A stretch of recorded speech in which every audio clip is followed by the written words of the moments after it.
अंकित आज कौन खाइबू पणस तरकारी करूनु याकू भेज देसी मटन तरकारी कहले किछि अत्युक्ति हेब नाही। तेल मारी पणस काटिले हाथ में अठा लागिब नाही।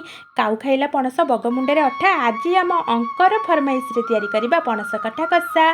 पणस को केतेक जगह कहते इंचड़ लुण हलदी पानी रे पणस को सिझेबा चंचल।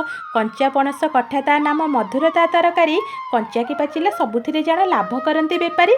बिना मांसरे हब आज खासी झोल तेल रे आलू तापरे पणस भाजिबा चल।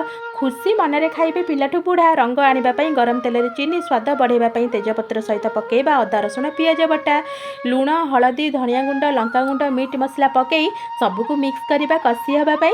मसलू तेल छाड़िले आलू पणस पकई कषिदबा भलरे।